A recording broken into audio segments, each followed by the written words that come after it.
আমার ভাইরা ওয়াজ আমি লম্বা করব না, এটাই এমন একটা কিতাব, এই কিতাবের প্রশংসা করতে যায় বাংলাদেশের বুলবুল কাজী নজরুল বলছে, খোদা তোমার মেহেরবানি, বলেন খোদা তোমার এই সুন্দর ফুল সুন্দর ফল মিঠা নদীর পানি, খোদা তোমার মেহের, খোদা তোমার মেহের। সামনের দিকে যারা আগায়া বসলেন, আল্লাহ আপনাদের উপর খুশি হইয়া যেদিন মারা যাবেন 500 বছর আগে বেহেশতের সার্টিফিকেট দিলেন। কয় বছর আগে? এটা বিশ্বাস হয়? যে কার কার বিশ্বাস হয়েছে একটু হাত জাগাইছি দেখি। আল্লাহ কবুল করুক কিনা আমি, মাশাআল্লাহ হাত নামা।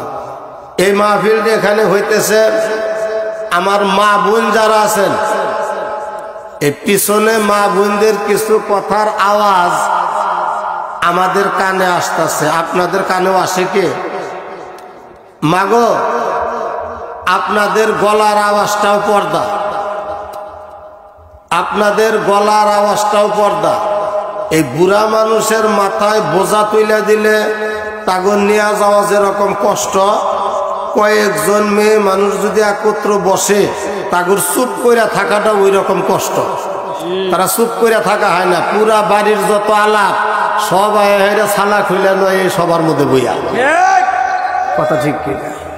হ্যাঁ, সব মেয়ে আবার একরকম না, সব মায়েরাই একরকম না, এর মধ্যে একটু জাত বেজাত আছে। আপনারা কচু আবাদ করেন না, কচুর মধ্যে দুইটা জাত আছে, একটাই গলা চুলকায় আর একটাই চুলকায় না। যেটাই গলা চুলকায় তারে যত মশলা দিয়ে আপনি পাক করেন, যত বড় বাবুরচি আপনি আমিনও একটু একটু চুলকাবো। কোন কোন মেয়ে মানুষ আছে তা করে যতই বুঝান যতই জ্ঞান দেন, আজরাইল ছাড়া এইটার জবান কেউ বন্ধ করা হবে। আজরাইলে যেদিন ধরবো ওই দিন সেইটার জবান বন্ধ হবো। কথা ঠিক না ব্যাঠি? এই জন্য বলি যে খালি চেহারা দেখেই পোলা বিয়া করাবার নাকি পাগল হবেন না, একটু বংশ গুণা জাতও জানি চাইয়া দেখুন। যে না দেখবেন বংশ ওইটা কোন হবেন ধ্বংস।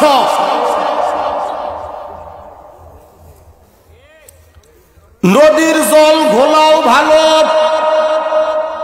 জাতের মেয়ে কালোও ভালো। পুকুরের পানি যত পরিষ্কার হয় কেউ পান করে না, নদীর জল ঘোলা হইল মাঝিরা খায়, ঘৃণা করে না। কথা কন না খায়? নদীর মধ্যে যারা নৌকা ভাই তারা এত টিউবওয়েল পাবো কোনে? ওই নদীর পানি তুইলেই তারা পাক করে, নদীর পানি তারা খায়। ঠিক কিনা? সংসার সুখের হয় রমণীর গুণে, শরীর সুন্দর হয় নিয়ম পালনে। যারা নিয়ম কানুন মাইনা চলে তাদের শরীরটা ভালো থাকে, আর আমগোর শরীর ভালো থাকে না। বাড়ির পাই না মুইসে রাগা, মাইসের বাড়ি যায় ঝোল খাই না, আলু খাই না, খালি গোস্ত খাই। কথা কই না কা? সুরা দান মিলে দেয় না, আলু দান মিলে খাই কি? তো আবার গোস্ত 800 টাকা কেজি কিনা বাই তো মাঝে মাঝে খাইলে না শরীর ভালো হবো। আর মাইসের বাড়ি যায় একদিন 1.5 কেজি খাই, আর 18 দিন যদি গেলে গোস্তের বাসনাই না হয় না হে, ওইটাই আরো রোগ হবো। কথা কন না কা? দুধ খান, মাছ খান, গোস্ত খান, ওর নিয়ম আছে। ওই নিয়ম মাইনা যদি আপনি খান তাহলে আপনার শরীর স্বাস্থ্য সবই ভালো থাকবে। মা বোনেরা এখন একটু থামছে, আলহামদুলিল্লাহ বলে। আজকে এটা একটা মহিলা মাদ্রাসার সভা।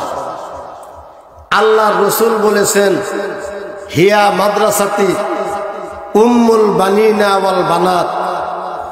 একজন মানুষের জন্য সবচাইতে বড় ভালো ইউনিভার্সিটি হইল তার মাও। সুবহানাল্লাহ বলেন তো, বড় ইউনিভার্সিটি কি? মা। মায়ের কাছ থেকে একটা মানুষের দেহ গঠন হয়। মায়ের কলিজায় থেকে ছেলের কলিজা, মায়ের জ্ঞানে থেকে ছেলে মেয়ের জ্ঞান, মায়ের আদবের থেকে ছেলে মেয়ের আদব। তাহলে মা ভালো হওয়ার দরকার আছে না? আল্লাহর নবী বলছেন যে মেয়েরা হইল মাটি আর পুরুষেরা হইল বীজ। বীজ যত ভালোই থাক, এই যমুনা নদীর বালুর চরের মধ্যে যদি বুইনা থুয়া হন কিরকম গাছ হবো আর ফল হবো এটা কই ওবা কেন হবো না? আমগরে এই এলাকায় একাত আদাত জায়গা নিয়ে আমরা ঝগড়া করি, আর যমুনা নদীতে হাজার হাজার বিঘা জমি পতিত পইরা রয়েছে, কোনো আইল বাতরও নাই। কথা কয় না? এই চরে কেউ জান নাই আপনারা? চরের এক বেটা ধান কাটবার এসে জ্যৈষ্ঠ মাসে এই জয়নগর আমারে বললো যে আমার 15-20 বিঘা জমি আছে। কইলাম যে 15-20 বিঘা জমি আছে, বেটা এসে কাম করবার নিগা। পরে কইলাম যে ওই না আবাদ হয় না, কবাই না হুজুর 2.5 বুই না 1.25 পাইলাম, পুরান জিনিস নতুন করে খাইলাম। তাহলে 2.5 বুই না যদি কেউ 1.25 পায় তাহলে ওই জমি কেউ আবাদ করবা? আপনারা করবেন? কারণ বীজ ভালো হইলে কি হবে? মাটি ভালো না, যার জন্য ওইখানে ভালো ফসল হইতাছে না। এই জন্য মেয়ে ঘরে বহুত দাম, মেয়ে ঘরে আল্লাহ তাআলা 4 গুণ সম্মান দিছে। এই জন্য যার দাম যত বেশি ওইটা যদি ক্ষতি হয় তার লসও তত বেশি। সাইকেল যদি অ্যাক্সিডেন্ট হয় কিছু ক্ষতি, হুন্ডা হইলে, বাস, রেলগাড়ি, হেলিকপ্টার, আমনে ঘর দামও যাবা বেশি। আমনে ঘর যদি উল্টা হয় তার ক্ষতিও হবা বেশি। আমার মায়েরা যদি আজকে ইচ্ছা করে একটা আকবরী জিহাদের ছোঁয়া তারা কামাই করবার পারে, ইচ্ছা যদি করে। যেমন একজন সাহাবী আসাল, ল্যাংরা সাহাবী, হাঁটা চলা করতে পারে নাই। ওই সাহাবীটার নাম বলে দিতেছে আমনে করে আমর বিন জামু রাদিয়াল্লাহু তাআলা। উনি ল্যাংরা, তার বিবি আছিল খুব আল্লাহওয়ালা, মারহাবা গো। তার বিবি কইতেছে হারে মানুষ শহীদানের মেয়ে হয়, মানুষ শহীদানের বুই নয়, মানুষ শহীদানের এই বোন হয়, মাও হয়, মানুষ শহীদানের স্ত্রী হয়। আমার কপাল এমন পোড়া, আমার বাপও নাই, আমার ভাইও নাই, আমার সন্তানও নাই। আমার এমন একটা স্বামীর কাছে বিয়া হইছে যে হাঁটা চলাও করবার পারে না, যে একটু যুদ্ধে যাব। তার মনে খুব আক্ষেপ যে আমি শহীদের কিছুই হইতে পারলাম না। এই কথাটা আমর বিন জামু শুনছে, শুই না বিবিরে ডাক দিয়া বলল যে বিবি আমি যুদ্ধে যাব। কয় তুমি যুদ্ধে যায় কি করবা? কয় কিছুই না করবার পাইলাম, যারা যুদ্ধ করতেছে এখন মাল সামানা তো পাহারা দিয়ে হামলো, তীর তো খুইটা জড়ো করে দিবার ভাবো। কথা কন না খায় মাগো, কথা আসতে। যত বড় বক্তাই হোক, যদি বাইরের কথার আওয়াজ যায় বক্তার কানে, যত বড় বক্তাই আনো তার পয়েন্ট যাব সে ভুলে। কথা ঠিক না? এটা কিন্তু ক্যাসেট না, এটা আল্লাহ প্রদত্ত ওয়াজ। ওয়াজ আসমানে থাকে, ওইখান থেকে আল্লাহ তাআলা আমার মুখ দিয়া যতটি কথা বাইর করে দিব, এর থেকে একটা কথা বেশিও কম যাব না, কমও কম যাব না। এটার নাম হলো তকদির। এই জন্য আপনি ঘরে দোয়া করুন লাগবো। আর আপনারা মা মানুষ, আপনারা যদি দোয়া করেন, আপনি ঘরে দোয়ায় আল্লাহ আরো ভালো ভালো কথা জবান দিয়ে বাইর করে দিব। বলেন আল্লাহুম্মা আমিন। আমর বিন জামু রাদিয়াল্লাহু তাআলা আনহু যুদ্ধে গেল, যুদ্ধে যায় তিনি শহীদ হয়ে গেল। মারহাবা বলেন। সব শহীদ করে লাশ জড়ো করতেছে। আমর বিন জামু রাদিয়াল্লাহু তাআলা আনহুর লাশ মাটির মধ্যে আটকে রয়েছে, ছাড়ে না। অনেক টানাটানি কইরা আবার নবীর কাছে ঘুরে আইল যে হুজুর সব লাশে তো জড়ো করছে, কিন্তু আমর বিন জামু রাদিয়াল্লাহু তাআলা আনহুর লাশ যে জড়ো হইতেছে, আসে না। তখন আল্লাহ রসুল বলল ওর বাড়িতে খবর নিয়ে দেখো ও আসার সময় কোনো দোয়া করছে কিনা। সুবহানাল্লাহ। কারণ 3 জন মানুষের দোয়া আল্লাহ ফেরত দেয় না, 3টা সময়ের দোয়া আল্লাহ তাআলা ফেরত দেয় না। মানুষ যদি ওই জায়গায় ওই সময় আল্লাহর কাছে কিছু চাইতে পারে, আল্লাহ পাক দয়া কইরা তার দোয়াটা কবুল করে। জোরে জোরে কোন মারহাবা। এক নাম্বার, কোন হিন্দু যখন মুসলমান হয়, অন্য ধর্মের থেকে কোন মানুষ ওই ধর্মটাকে ছাইরা দিয়া, মাও বাপ ছাইরা, বাপ ভাই ছাইরা, জাগা জমি ছাইরা, আল্লাহ আল্লাহ রসুলের মহাব্বতে আখিরাতের কথা স্মরণ কইরা কোন মানুষ যখন কালেমা পড়ে, ওই লোকটা ওই মুহূর্তে আল্লাহ পাকের কাছে যদি কোনো দোয়া করে, আমার আল্লাহ খুশি হইয়া ওই মানুষটার দোয়াটা কবুল করে। মন থাকবো না, খালি সুবহানাল্লাহ কই ভাগবান, এই দোয়াটা কবুল। দুই নম্বর, একটা ছেলে মেয়ে যখন বিবাহ বন্ধনে আবদ্ধ হয়, বাসর ঘরে যায়া ওযু কইরা 2 রাকাত নামাজ পড়া আল্লাহর কাছে যখন হাত তুলে, আল্লাহ আমি একটা ভিন্ন পুরুষ, অন্য গ্রামের একটা ভিন্ন নারীকে আমি চিরদিনের জন্য আমার সফর সঙ্গী বানাইলাম। আল্লাহ আমি জানি না তিনি কেমন, তিনিও জানে না আমি কেমন। আল্লাহ তোমার কাছে আমি এই নিয়ামতটা চাই। আল্লাহ বলে ওই 2 জনের দোয়াটা আমি আল্লাহ খুশি হইয়া কবুল কইরা নেই। জোরে জোরে বলেন সুবহানাল্লাহ। আমরা তো ওই দিন করি নাই, বিয়ার দিন তো গেছেই গা, কথা কন না খা। ওটা কোনো মৌলবী কইয়াও দেয় নাই, করিও নাই, কেরা কম হিয়ে আসছিলাম আরো বাইরে নারাই বাচ্চা, কথা কয় না কে? হ্যাঁ, যে জায়গায় আল্লাহ দোয়া কবুল করবো ওই জায়গায় যৌতুক নেওয়া বাজাইছে নারাই। আমার বিয়ে আছে না নাই? আচ্ছা বলেন তো, কুকুরের পায়খানাটা হালাল না হারাম? যারা চুপ করে রইলেন হালাল মনে করতেছেন নাকি? কুকুরের পায়খানা, মানুষের পায়খানা, কুকুরের পায়খানা যেরকম হারাম, যৌতুকের একটা পয়সা খাওয়া ওই রকম হারাম হারাম হারাম। ছেলের বাবায় পয়সা থাকে লক্ষ টাকার আসে,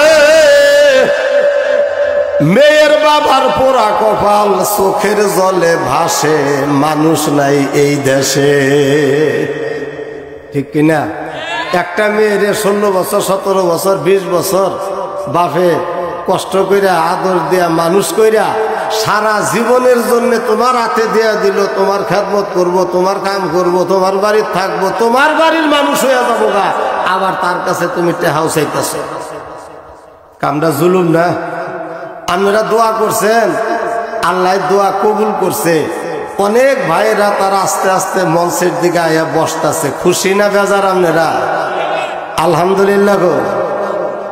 ওই ভাইয়েরা যখন আইলো, এই 10টা করে নেকি পাইলো, 10টা পাপ আল্লাহ মাফ করে দিল, এটা বিশ্বাস করেন তো?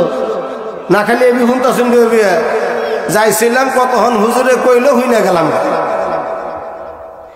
এখন আয়া যখন তারা বইছে, ফেরেশতারা আবার আল্লাহরে বলতেছে যে আল্লাহ এখন তো আর হাঁটাহাঁটি করতেছে না, তাহলে আমরা লেখাটা বন্ধ করি। আল্লাহ কয় না, যেটা চালু করছ ওইটা আর বন্ধ করো না। এতক্ষণ তারা হাইটে হাইটে সওয়াব পাইল, এখন আর তারা হাঁটবো না, এনে বৈশা থাকবো, প্রত্যেক নিঃশ্বাসের বিনিময়ে 10টা করে নেকি দিতে থাকো আর 10টা করে গুনাহ কাটতে থাকো। আচ্ছা, কামটা ভালো হইতেছে না খারাপ? খুব ভালো না? হ্যাঁ, এই যে আরো একজন আসতেছে, তাড়াতাড়ি করে নারায়ে তাকবীর। আজকে যে এইখানে আপনারা ওয়াজ মাহফিল দিচ্ছেন, আপনারা সবাই খুশি হন নাই ভাই? আপনারাও খুশি হয়েছেন। কবরে যে মানুষগুলা শুয়ে রয়েছে তারা আরো খুশি হয়েছে। মারহাবা বলে। মানুষ কইল মরে না, কয়টা ওয়াজ করবো? ওয়াজ মেলা বড় বড় ঘটনা পেটের মধ্যে আঠে না, কবার গেলেও খাটে না।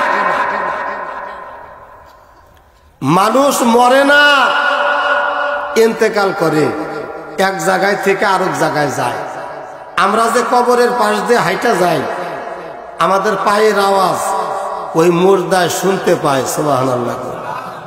শুইনা তারা চুপ করে থাকে না, তারা আম করে ডাক দেয়, হে পথিক থামো, আমি বড়ই অসহায়, আমার জন্য আল্লাহর কাছে একটু দোয়া কইরা যাও। জোরে জোরে কইন সুবহানাল্লাহ।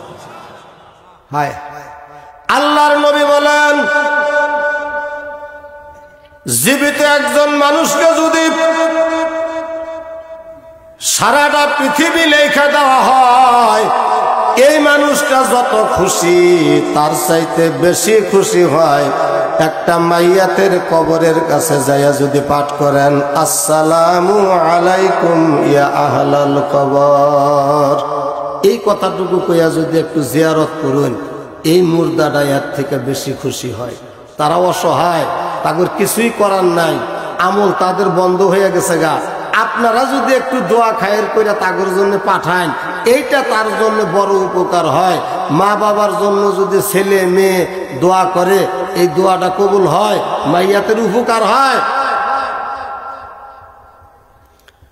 এমন কোন বাড়ি নাই যেই বাড়ির দুই একজন মানুষ না মারা গেছে, অথচ তারা বাড়িতে শুয়ে রয়েছে। তাগর মুরব্বীরা যারা কবরে রয়েছে তারা আফসোস করতেছে যে দখল কইরা খাইছো বাবা, দখল কইরা খাইছো বাবা আমার জায়গা ঘর বাড়ি, একটা জাররা নেকি দাও বাপ তোমার দুইটা পায় ধরি।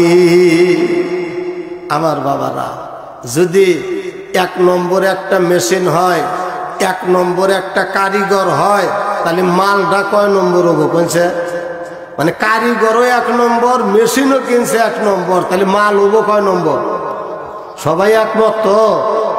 আমার ভাইরা, বড় পীর আব্দুল কাদের জিলানী রহমতুল্লাহ আলাইহি, তার বাপের নাম হইল হযরত আবু সালেহ মুসা জুঙ্গি রহমতুল্লাহ আলাইহি, তার মায়ের নাম হইল উম্মুল খায়ের ফাতেমা রহমতুল্লাহ আলাইহা। জোরে জোরে কইলেন মারহাবা। আমার ভাইরা, এই বড় পীর সাহেবের বাবা খুব পরহেজগার লোক আসার।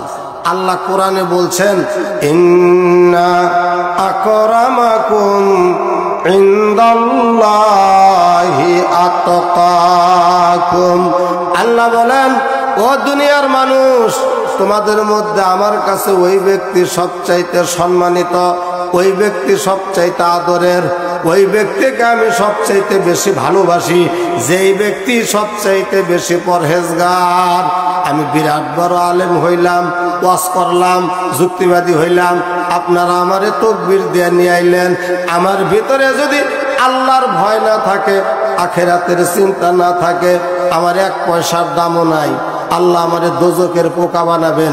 আর একজন মূর্খ মানুষ, একদম অশিক্ষিত মানুষ, কেউ তারে সম্মান করে না, কিন্তু আমার মাওলার ভয় যদি তার অন্তরের মধ্যে জাগরিত হয়, আমার আল্লাহ তারে কাল কিয়ামতে জান্নাতুল ফেরদাউসের মেহমান বানাবেন। এটা কোরআন, এটা আমার বাপের বাড়ির কথা না। এই জন্য ওই আল্লাহর ওলির বনের মধ্যে আল্লাহর ভয় আছে। নদীর ঘাটে গোসল দিতে গেছে, যায় দেখা যায় একটা ফল বাইসা বাইসা যাইতেছে, তো উনি ফলটা উঠাইয়া ক্ষুধা লাগছে সাংঘাতিক খাইয়া ফেলেছে। খাওয়ার পরে তার চিন্তা হইল যে আমি কি করলাম,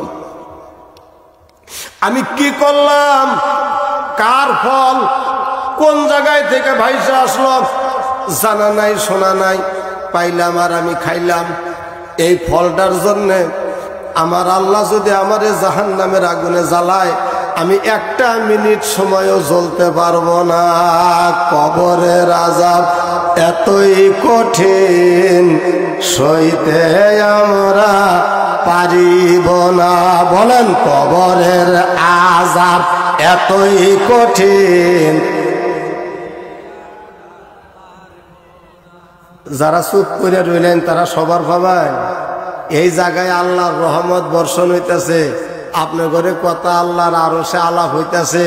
আমরা যেরকম আকাশের চাঁদটা ঝকঝকা দেখতেছি, আকাশের ফেরেশতারা আমনে ঘর চেহারায় আবার নূর দেখতেছে। সুবহানাল্লাহ খান। এইখানে বৈশা যে দোয়াটা কইরা যাবেন এই বেস্তের বাগানে, আমার কপাল ভালো হইলে আল্লাহ কবুল করা হয়। সুন্দর করে এখন, কবরের আযাব এতই কঠিন, সইতে আমরা মৌতের যন্ত্রণা এতই কঠিন, সইতে আমরা পারমু। আগুন ধরাই দিলে কুলা হবেন। আল্লাহর ওলির মনের মধ্যে ওই কবর কবরের ভয়, আল্লাহর ভয়, আখিরাতের ভয়। উনি চিন্তা করলো না না না, এ ফলটা কার, কোথার থেকে আসলো, আমি জানি না, শুনি না, কেন আমি খাইলাম। উনি আস্তে আস্তে ওই ফলের বাগানের মালিকের কাছে চলে গেলেন, যে সালাম দেয়া বলল, ভাই সাহেব আমি একটা ভুল করে হালাইছি। কি? যে আমি আপনার গাছের একটা ফল নদীতে ভাইসা যাইতেছিল, আমি উঠাইয়া খাইয়া ফেলছি, আপনি দয়া করে আমারে মাফও করে দিতে পারেন, আপনি এইটার দামও নিতে পারেন। বাগানের মালিক আশ্চর্য হয়ে গেল যে হাই রে, কত ফল মানুষ আমার চুরি কইরা খায়, পহরা দেয়া রাখবার পারি না, আর গাছের একটা ফল পইরা নদীতে ভাইসা গেছে, সেইটা উঠাইয়া খাইয়া যে বেটা মাপ চাবারাইছে, এ বেটা তো কম মানুষ না। কথা কন না খা। ফুলের মর্ম ভ্রমর জানে, আরো জানে ফুলপরি, মতির মর্ম বাদশা জানে, আরো জানে জৌহরি। হ্যাঁ, আমরা তো চিনি না। ইন্ডিয়া চিকিৎসা আবার গেছি, আমি তো ডাক্তার একটাও চিনি না, কোনটা ভালা কোনটা মন্দ আমি জানি। ইনু নাই মাইসের কাছে হুলি জবর ডাক্তার ভালা, হেরে যায় হেরে। আমি নার্সেরে কইছি যে সবার চাইতে আপনার ঘর হাসপাতালের বড় ডাক্তার কোনটা, আমার এইটা দেয় দেয়। হে বাইসা বাইসা এমন এক ডাক্তারের কাছে নিচে দেই যে বুড়া ওইটি ওইটি ওই বেটার গুরু পর্যন্ত ভাইকে গেছে গা। বললাম হাই হাই, কয় কি রে, এই চকচকা ডাক্তার গুলা বইয়া রয়েছে, আর এমনি থেয়া এটা কি ডাক্তার দিলে তো আমার কিছুই বুঝবো না। আমার মনটা ভাইকে গেল যে আমি বেশি বুঝবার যায় মানে ডাইলে পানি দিলাম কথা। পরে চালাকি কইরা 700 টাকার ডাক্তার একটা, 900 টাকার একটা, ওই বুড়ার ভিজিট হইলে 1100। এই 700টাও কাটলাম, 900টাও টিকিট কাটলাম। মানে আপনি যে ডাক্তার দেখাবেন ওই মাফের টিকিট কাটুন না। পরে আগে দেখাইলাম 700টা, হে দিল 5000 টাকার পরীক্ষা। তারপরে দেখাইলাম 900টা, হে দিল 2500 টাকার পরীক্ষা। তারপরে গেলাম এই বুড়ার বগলে, বুড়া আমার হাতে কত হল আলাপ পালাপ পাইরা পরীক্ষা নিরীক্ষার কথা কিছুই কইল না, কইলে যে অপারেশন করুন না, আর কিচ্ছুই কইল না। মানে সরাসরি খেলে আমারে কইল যে আপনি কি পছন্দ করুন, ঘুম থেকে কখন উঠুন, কি খান, কি সমাচার, এই পর্যন্ত কইয়া কইলে যে অপারেশন করুন লাগবো, আপনি টাকা পয়সা জোগায় নিয়ে আসেন। কি বুঝলেন? আমরা দেখতে বুড়ো হইলি কি হবো, ওই ডাক্তারেরা জানে যে আসল ডাক্তার কেনা। কথা ঠিক কিনা আমার ভাইরা? তে ওই বাগানের মালিক ওই একজন আল্লাহর ওলি, মহান ওলি, জোরে জোরে কইন সুবহানাল্লাহ। এই জন্য সে আর একটা ওলি চিনবার পাইছে। আবু সালেহ মুসা জুঙ্গিরে ডাক দিয়া কয়, এই বেটা যুবক, ফল তুমি কি বারে খাইছো? কয় হুজুর শনিবারের দিন সকাল 10টায়। কয় বিনাশ করছে। কয় শনিবারে যদি সকাল 10টায় নদীতে ভাসমান কোন ফল কেউ আমার বাগানের খায়, ওইটার দাবি যদি মাফ করাবার চায়, 12 বছর একদিন এই বাগানে তার গোলামি করতে হয়। কয় বছর একদিন? আল্লাহর ওলি কয় এক ফলের মজুরি এত। কয় তাইলে তুমি যাইতে পারো। আল্লাহর ওলি চিন্তা করে, একটা ফলের জন্য আল্লাহ যদি আমার জাহান্নামের আগুনে ছাইরা দেয়, আমি একটা মিনিটও জ্বলতে পারবো না। দুনিয়ার যে আগুন, এই আগুনের চাইতে 70 গুণ পাওয়ার বেশি হইল জাহান্নামের আগুন। সবাই একসাথে বলেন, কয় গুণ পাওয়ার বেশি? আরো জোরে, আরো জোরে। আমনের ভিতরে বিন্দার জন্য 3 বার কইলাম, 70 গুণ জাহান্নামের আগুনের পাওয়ার বেশি দুনিয়ার আগুনের চাইতে। আল্লাহর ওলি এই জাহান্নামের ভয়ে চিন্তা করলো 12 বছর খাটা কিছু না, কিন্তু দোজকে যাওয়া সম্ভব না। উনি কাজে লাইগা গেল। 1 দিন 2 দিন করতে করতে 8 বছর কাম করছে। 8 বছর পরে বাগানের মালিক একদিন ডাক দিয়া বলতাছে, আবু সালে, আমার বাড়িতে আজকে মেহমান হবো, যে গাছের ফলগুলা ভালো ওইটা টেবিলে একটু সাজায় রাখো, তারা খাবে। আবু সালে মুসা জঙ্গি টেবিল সাজায় দিছে। মেহমান নিয়ে খানা শুরু হয়েছে। একটা মিঠা লাগে, একটা টক লাগে, একটা শুকা লাগে, নানান ধরনের লাগে। ডাক দিছে, আবু সালে। জি হুজুর। যে তোমাকে ভালো ভালো ফল রাখতে বলছিলাম, তুমি খারাপ ফল সব একত্র করে রাখছো, ঘটনাটা কি? কয় হুজুর গো, আপনি আমাকে বাগান পাহারা দেওয়ার দায়িত্ব দিয়েছেন, কিন্তু কোনোদিনও তো বলেন নাই যে একটা ফল খাইও, তাই শুধু আমি পাহারা দিয়া গোছায়া রাখি, কোনো গাছের ফল তো আমি খাই না। এই জন্য আমার আসলে জানা নাই কোন গাছের ফলটা কেমন। আচ্ছা, মানুষটাই 1 নম্বর না 2 নম্বর? এই আল্লাহর মানুষ বুঝা কথা কোন, লোকটাই 1 নম্বর না 2 নম্বর? সবাই একমত? গেল গা আরো 4 বছর, 12 বছর পুরা। 12 বছর যখন শেষ, আবু সালে গেছে বিদায় নেওয়ার জন্য। আপনারা দেখবেন এখন তো 12 মাসা কামলা নাই, বছরা কামলা নাই। 1 বছর কাম করার পরে যখন এই কামলাটা চলে যায়, মালিকে তারে একটু পিঠা চিরা, দই মিষ্টি ক্ষীর পাক করে খাওয়াইয়া নতুন লুঙ্গি গামছা দিয়ে বিদায় দেয়। কথা কও ঠিক কিনা? আমার বাড়িতে সারা বছর জাগির থাকে, যখন জাগিরদের লেখাপড়া শেষ হয়ে যায়, ওরা বিদায় হয়ে যায়, ব্যারিং পত্র গোছাইতে থাকে, ওরা কানতে থাকে, তারপরে ওরা বিদায় হয়। আমি আগের দিনই বিদায় দেয়া কাইটা যাই, কারণ একটা ছেলে 10-12 বছর থাইকা যখন চইলা যায়, তারে বিদায় দিলে কলি যায়, কুলায় না। কথা বলেন ঠিক কিনা? আবু সালে মুসা জঙ্গি 12 বছর থাকছে, বিদায় নেওয়ার জন্য গেছে। বাগানের মালিক কয়, বাবা একটা শর্ত তুমি পূরণ করছো, আরেকটা শর্ত তোমার আছে। যে কি? যে আমার একটা মেয়ে আছে, কানে শোনে না, চোখে দেখে না, ল্যাংরা নুলা। এই মেয়েটাকে তুমি যদি বিয়ে করে স্ত্রীর মর্যাদা দিতে পারো, ফলের দাবিটা মাপ, নইলে তুমি যাইতে পারো। আল্লাহর ওলি কয়, 1 ফলের মজুরি এত। এটা কোন হাদিসে আছে? বাগানের মালিক কয়, বাবা আমি এত হাদিস জানি না, ফলের দাবি যদি তোমার মাপ করাইতে হয়, আমার মেয়েটাকে তোমার বিয়া করে মাপ করাইতে হবে। ঘটনা সহজ না কঠিন? আমনগর এলাকায় নাম কমুনা একজনের একটা মেয়ে অন্ধ, তা আমারে প্রস্তাব দিছে যে হুজুর একটা ভালো ছেলে দেখে বিয়া দিয়া দিনছি। তে আমি কইলাম যে কোনে দিব? একবারে নিঃস্ব গরিব একটা ছেলে আমার বাড়ি জাগির থাকে, নদী ভাঙ্গা। তা আমি কইলাম যে এই মানুষ 3 ভাবে ধনী হয়, এক কয় পাইয়া, এক কয় নাইয়া, এক কয় পরে, এক কয় সরে। নিজে খাবার নিগা কেউ কোনদিন 18 নমুনার আইটেম করে না। একটা মেহমান নিয়েই পরে, পরার উপরে খাইতে গেলা সবই আজালা চাকে। কথা কই না খা? আর নিজেরা যখন খায় তখন একটা কিছু দিয়া খালি উক্ত পার করিয়া দেয়, যে সকালে এটা দিয়া খাইলাম, দুপুরে তাহলে কোনটা খাম। ঠিক না বেটে? এখন এই সেরা আমার কয়, হুজুর তাইতে কানা মানুষ বিয়া করবো, মানে করবো না। কথা কই না খা? যে গরিব হয়েছি দেখে তাইতে অন্ধ মানুষ বিয়া করবো, সেরা আর বিয়া করবো না। তাহলে অন্ধ একটা মানুষ, তাও টাকা দিব, পয়সা দিব, বাড়ি কইরা দিব, পোলা বিদেশ নিয়ে দিব, নিল না, জায়গা না নিছে নাই। আর এই মেয়েটা সহেও দেখে না, কানেও শুনে না, 8-12 পায় না, 10-12 পায় না, এর দাম আছে। এই মেয়ে বিয়া করলে ফলের দাবি মাপ, নইলে তুমি জিন দিয়া ঘুরবা ঘুরবা।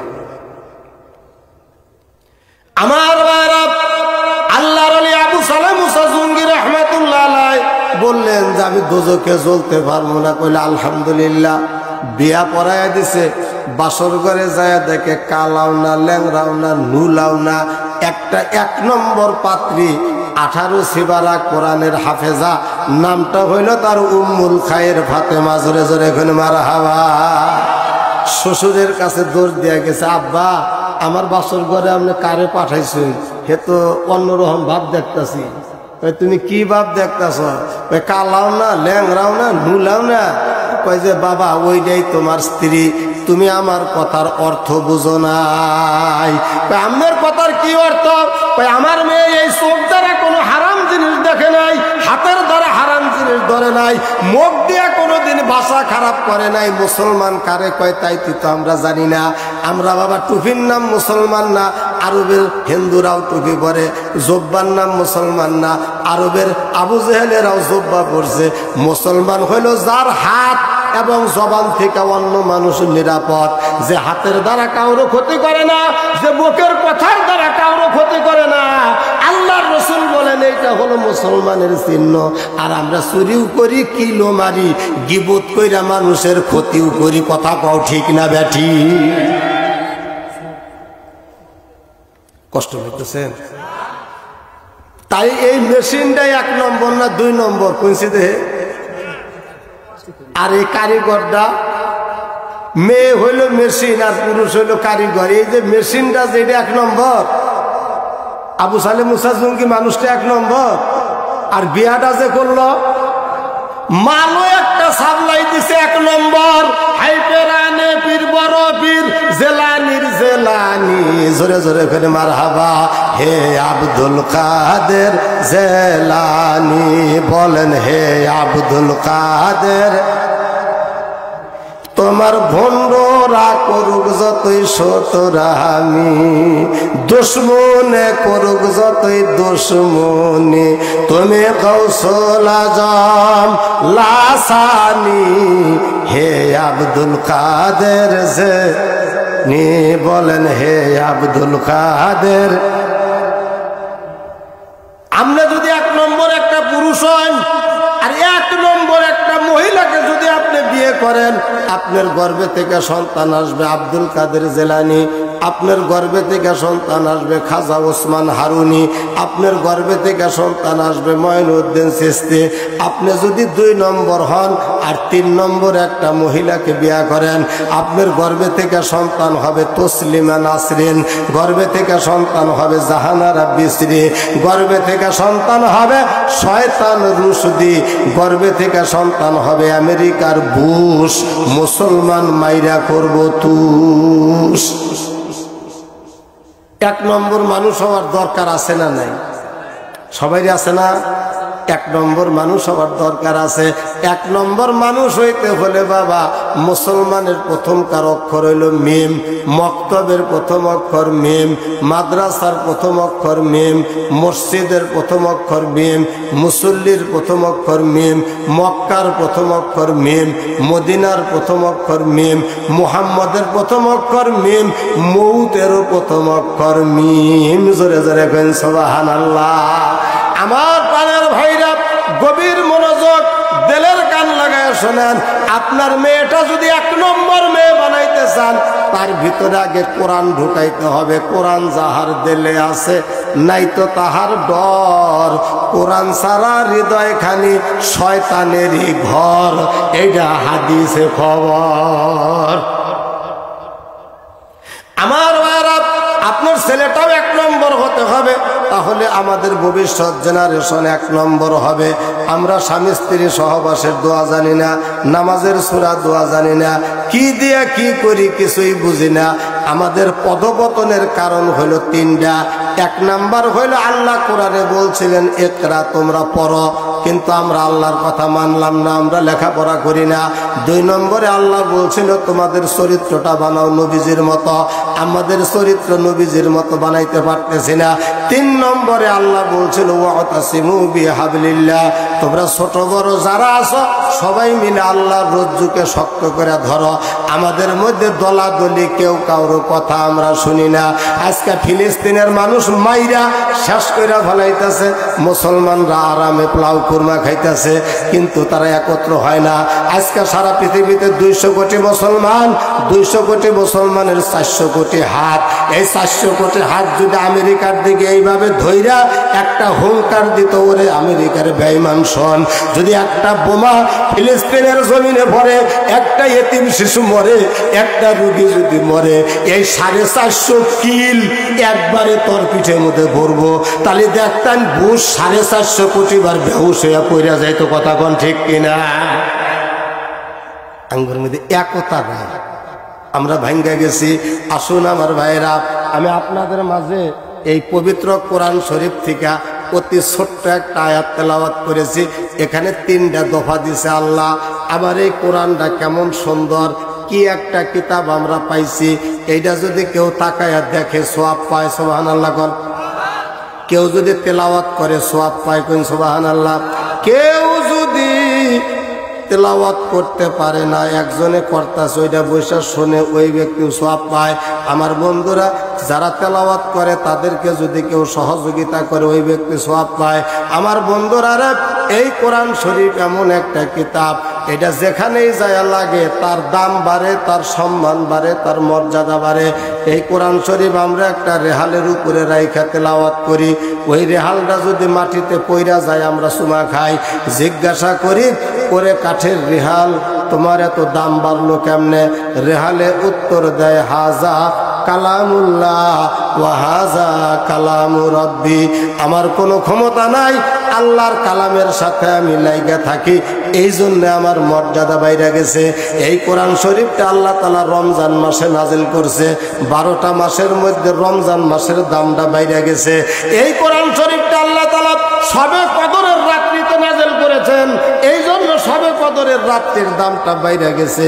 এই কোরআন শরীফ একজন হাফেজে মুখস্থ কইরা তার সিনায় নিছে, এই জন্য হাফেজের দাম বাইরে গেছে। হাফেজের চেহারা দেখলে গুনাহ মাফ হয়, কিন্তু মেম্বারের চেহারা দেখলে, চেয়ারম্যানের চেহারা দেখলে, ওসি সাহেবের চেহারা দেখলে, ডিসি সাহেবের চেহারা দেখলে গুনাহ মাফ হয় না।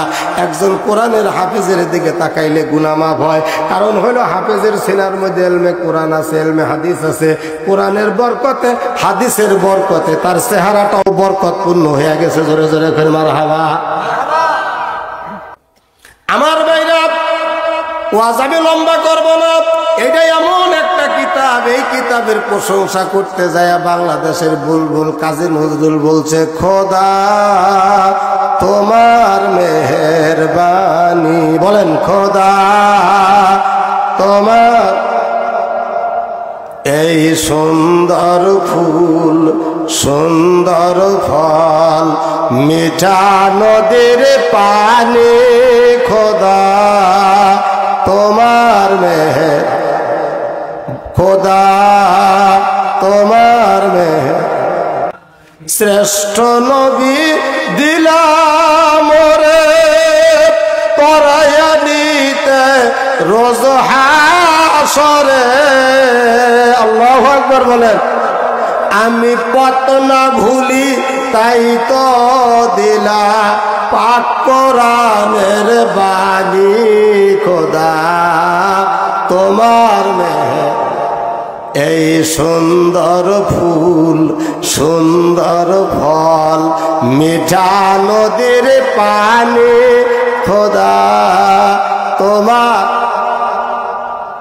তাহলে কোরআনটা পাই আমরা খুশি না? খুশি তো? এই কোরআন শরীফকে যারা মহব্বত করব, কোরআন তা করে সুপারিশ করবো। সুবহানাল্লাহ। এই কোরআনটা কাগজের কোরআন এইরকম থাকবো না। আপনি যখন মারা যাবেন কোরআনকে মহব্বত কইরা, আল্লাহ হুকুম দিব এই কোরআনটা একটা যুবক মানুষের মতো চেহারা হয়ে যাবে। আপনি যদি কোরআনকে ভালোবাসেন, কোরআনকে মহব্বত করেন, আপনারে যখন গোসল করাবে কোরআন ওইখানে যায় দাঁড়াবে, আপনার জানাজায় কোরআন দাঁড়াবে।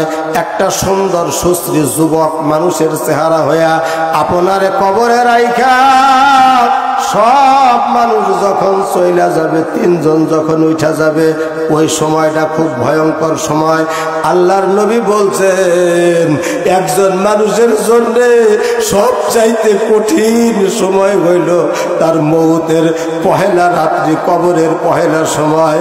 ভাই ও বন্ধু, আপন জানা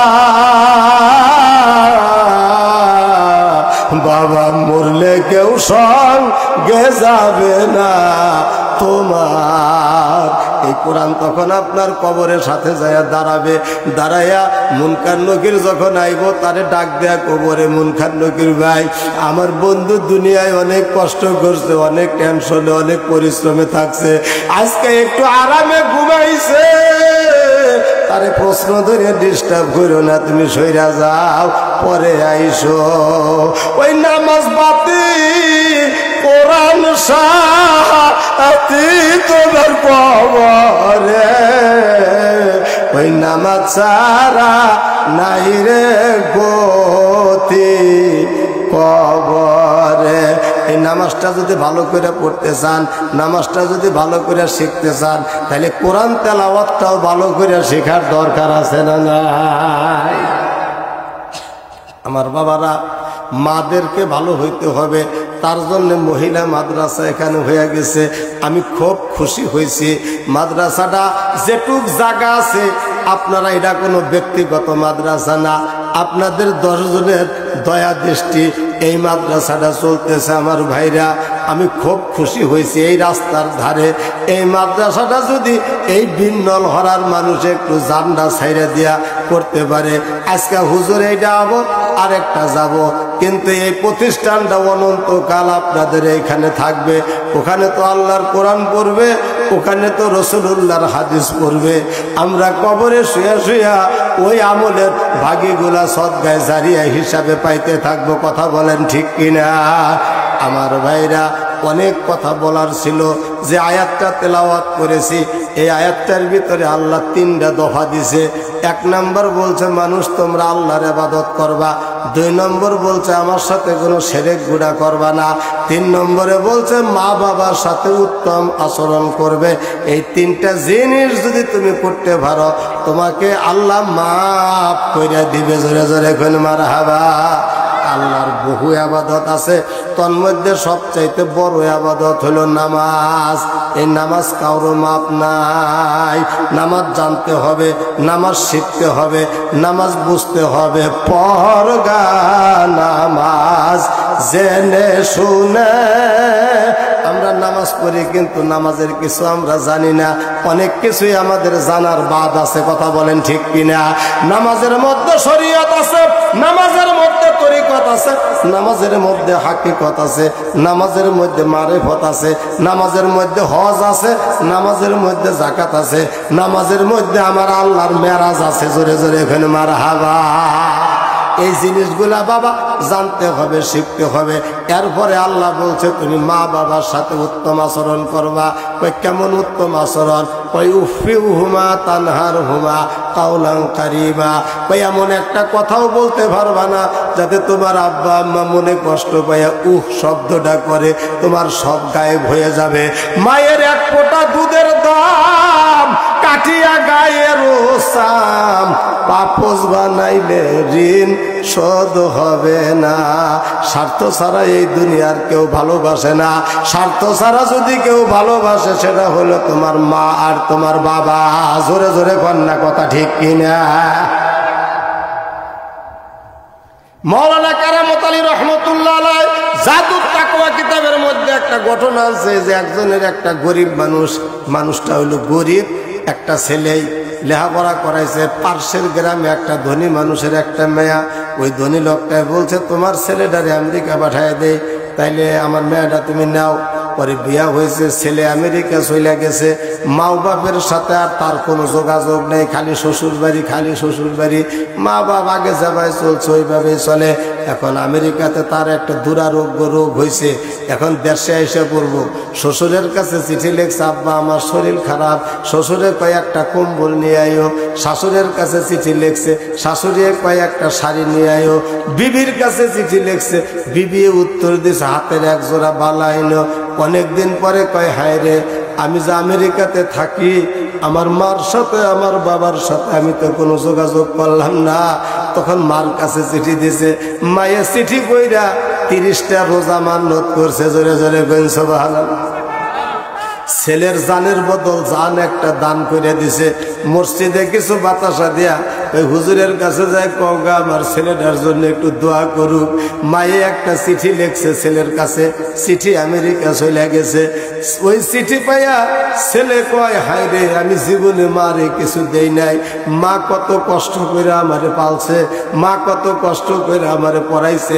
আমি মায়েরে একটা জামাও কিনে দেই নাই, শীতের একটা কাপড়ও দেই নাই। আমার মা যদি আমার কাছে কিছু চায়, এই দেহ নিয়ে আমি আর বাংলাদেশে যাইতাম না, আমি এখানেই মরে যাবো। তখন চিঠির ভিতরে মাই কি লেখছে খুলতে সাহস পায় না। পরে আস্তে আস্তে খুলছে, খুলে সেটা দেখে চিঠির মধ্যে মাই লেখছে, বাবা পত্রের প্রথমে আমার বহুত বহুত দোয়া রইল। আশা করি আল্লাহর রহমতে তুমি ভালোই আছো, ভালো থাকো। তোমার শরীর যদি না টিকে, তুমি বাবা বাংলাদেশে চইলা আসো। জোরে জোরে বলা যাবে কি সুবহানাল্লাহ। মায়ে টাকা পয়সা জাগা জমিদারি কিছুই চাইল না। ছেলে উত্তর দেয়া দিছে, মাগো আগামী মাসের 20 তারিখে আমি বাংলাদেশে আসতেছি, তুমি ঢাকা এয়ারপোর্টে আইসো আব্বারে নিয়া। তারা বুড়া বুড়ি দুইজনে এয়ারপোর্টে গেছে, শ্বশুর শাশুড়িও গেছে। যখন বিমান থেকে নামছে, শ্বশুরে কয় বাবা আমার চাদর আনছ কয় না, শাশুড়ি কয় শাড়ি আনছ কয় না, বিবিয়ে কয় বালা আনছ কয় না। ওর কেউ আর তার শরীরের অবস্থা জানতে চায় না, তাদের মন খারাপ। ও খালি খুঁজতেছে যে আব্বা আম্মারে যাইতে কইছি তারা কোথায়। দেখে অনেক দূরে মা বাবা দাঁড়ায় রয়েছে। ছেলেটা কাছে যায় মার গলা ধরে কয় মা আমি যে কিছুই আনি নাই, তুমি কি মন খারাপ করছ? মাই কয় বাবা আমি যদি এক হাতে চাঁদ পাইতাম, আরো হাতে যদি কালে আমি সূর্য পাইতাম, আমি যত খুশি হইতাম। আমার সন্তান যে আমার কোলে আইছে, আমি তার থেকে বেশি খুশি হয়েছি। জোরে জোরে এখন মার হাবা। ওই মার মতন দিরে হবে নাই, বাবার মতন আপন রে কে হই নাই। তোমার মুখ দেখা দুঃখ রে বুঝে এমন দরদি খুই যায় আমরা কোথায় পাই? মার মতন দিরে হবে নাই। আমার প্রাণের ভাইরা, আজকে মা বাপ যার কবরে শুয়ে রয়েছে, মায়ের ঋণ তুমি শোধ করতে পারবা না।